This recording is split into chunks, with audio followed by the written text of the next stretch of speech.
GP জাগো ঘোড়া ছাড়তে বলে কত নিদ্রা যায় মায়া পিশাচির কোলে।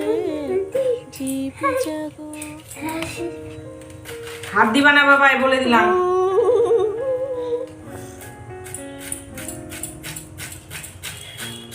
হ্যালো গাইস, আমি শুভ সন্ধ্যা বন্ধুরা। তো আজকে আমি ব্লগটা এই সন্ধেবেলায় স্টার্ট করলাম, মানে ভিডিওটা করতে নিলাম। সারাদিন করছি না, কয়েকদিন থেকেও ভিডিও দিচ্ছি না, ভালোও লাগছে না। আর সত্যি কথা বলতে ওয়াইটির উপর থেকে এখন মায়াটা অনেকটাই কেটে গেছে, তার জন্যই হয়তো। তো এখানে দেখতে পাচ্ছ আমি বাঁধাকপি বানাতে বসে গেছি, আর বাবা এসে এখানে দুষ্টুমি করছে, ওকে একটু বকছিলাম। হ্যালো গাইস দেখো এইভাবে বলছিল। তো সরি, তোমাদের প্রথমে তো বলতে ভুলেই গেছি। তো তানাশা ব্লগে তোমাদের সকলকে স্বাগত। তোমরা নিশ্চয়ই ভালো আছো, সুস্থ আছো, আমিও ভালো আছি। তো চলো বন্ধুরা, আজকে ভিডিওটা দেখে নাও। আজকে অনেকটাই, মানে কালকে অনেকগুলো কাজ করব ভেবেছি, তার জন্য রাত্রেবেলা সবজিটা বানিয়ে রাখছি, যাতে সকাল সকাল রান্নাবাড়িটা করে নিয়ে আমি ঘরের কাজগুলো করতে পারি। তো চলো সবজি টবজিগুলো বানিয়ে টানিয়ে নিই। আজকে শুধু বাঁধাকপিটা বানানো থাকলে না, মানে বিশেষ করে রাত্রে যদি কোনো এই শাক টাক এইসব জিনিস বানিয়ে টানিয়ে রাখা হয়, দেখবে পরের দিন রান্না করতে অনেকটা সুবিধা হয়। মারও শরীরটা ভালো নেই, কি করতে পারবে না করতে পারবে জানি না। তার জন্য আমি আজকে বাঁধাকপিটা বানিয়ে রাখছি। সকালবেলা উঠে আবার বাসি টাসি কাজ আছে, তারপর আবার ছেলেকে নিয়ে স্কুলে যাওয়ার আছে, তার মধ্যে রান্না আছে। তো চলো। তো বন্ধুরা, ঘড়ি কাটাতে 8:30 বাজে। এইদিকে ভাত বসিয়ে দিয়েছি। বাবান জেদ করছে, মা খিদা পেয়েছে, ভাত দাও ভাত দাও। আমি বলছি দাঁড়া বাবাই। এদিকে সবজি বানাতে বানাতে উঠে গেলাম, গিয়ে ভাতের গ্যাসটা কমিয়ে দিয়ে এসলাম, ভাতের উতাল উঠেছে। এবার গ্যাসটা কমিয়ে দিয়ে এসে এখানে আবার বানাতে নিয়ে বসেছি। তো ভাতটা হতে একটু সময় লাগছে, পুরনো চাল তো। তো হোক ওইদিকে, এদিকে ততক্ষণ আমার সবজিটা বানানো হয়ে যাবে। দেখি আরও যদি কিছু পারি সবজি টবজি বানিয়ে রাখবো, নাহলে এই কপিটাই শুধু আজকে বানিয়ে রাখবো। আর দিনের বেলা ডাল করব, বাঁধাকপির ঘন্ট, কিছু ভাজা বা একটা তরকারি কিছু করে নেব। তো এই দিয়েই আমাদের হয়ে যাবে। কেন এখন বাড়িতে সবাই নেই, আমরা কয়েকজন আছি। তো দেখা যাক আর কি করব কালকে, সেটা এখন আর ভেবে পাচ্ছি না। বাঁধাকপি যখন হচ্ছে নিশ্চয়ই ডালটা হবে, কেননা ডাল না হলে আমার ছেলে খেতে পারবে না। এখন তো মাছও খেতে চাইছে না, কোনো মাছ মুখে করছে না। একমাত্র রুই কাতল বড় পিস হলে পেটির থেকে একটু ভেঙে দিলে একটু খাচ্ছে, তবুও খাওয়া দাওয়ার পরে বলছে মা গন্ধ লাগছে, মাছ গন্ধ লাগছে। তো জানি না, এখন মাছটাও হয়তো খাওয়াটা ছেড়ে দিচ্ছে।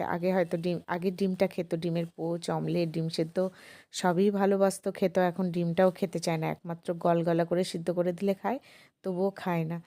তো এখন জানি না, যদি সবাই এরকম হয়ে যায় তাহলে তো আমার তো খুবই ভালো হয়। সম্পূর্ণ নিরামিষ ভুজে আমি তো মানে সবার আগে মহা আনন্দে নাচবো।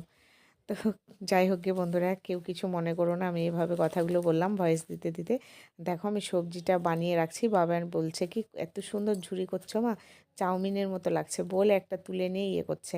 আর আমি বলছি বাবা এগুলো ছিটিও না, নষ্ট করো না, নোংরা পড়বে। আমি তার জন্য পেপারটা পেরে নিয়েছি, জায়গাটা ঝাড়টার দিয়ে পেপার পেরে নিলাম, যে পেপারের মধ্যে রাখছি। আর ওইদিকে কড়াইটার পাশে দেখা যাচ্ছে আলুর চোচা, ওইখানে আলু ছিলে একটু সিদ্ধ দিয়েছিলাম, যে আজকে একটু হচ্ছে শুকনো লঙ্কা ডালের বড়ি ভাজা দিয়ে আলুটা মাখবো। এদিকে দেখো বন্ধুরা হয়ে গেছে।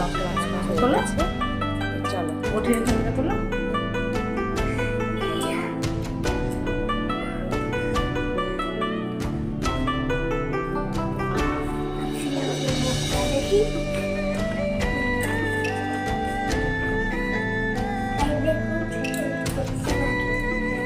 সরো সরো সরো সরো, হাত সরো হাত সরো।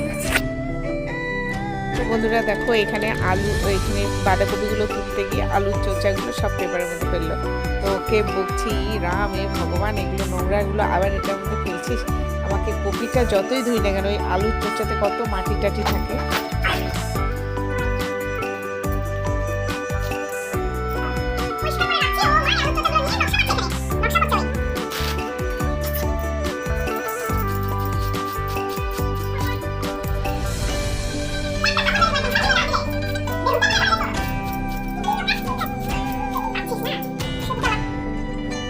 তো ফ্রেন্ড এই দেখো সবজিটা বানানো হয়ে গেছে।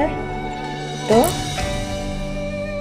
সবজিটা বানিয়ে রাখলে আমার সুবিধা হয়, কেননা সকালবেলা অনেক তাড়াহুড়ো থাকে, বাবানের স্কুল আছে। আর এটা কালকের জন্য বানিয়ে রাখলাম। কালকে বাঁধাকপির ঘন্ট করবো, আর কি রান্না হবে না হবে দেখা যাক। যদি সেরকম সম্ভব হয় তোমাদের সঙ্গে শেয়ার করব। আর বাবার সঙ্গে বলছে আমি এই ফোন নিব না। কি অবস্থা, পড়ে উঠলো।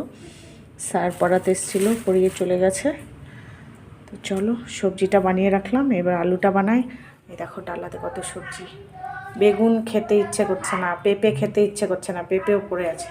ওইদিকে পেঁয়াজ আছে, লঙ্কা আছে, রসুন আছে। আর এই সবজির ডালাতে গাজর আছে, ওলকপি আছে। এই দেখো বাঁধাকপিটা কীরকম টাইপের, এটা বানালাম না। দেখো টমেটো আছে। তো চলো সবজিটা বানিয়ে টানিয়ে রেখে দেই, তারপরে বাবুকে খাওয়াবো।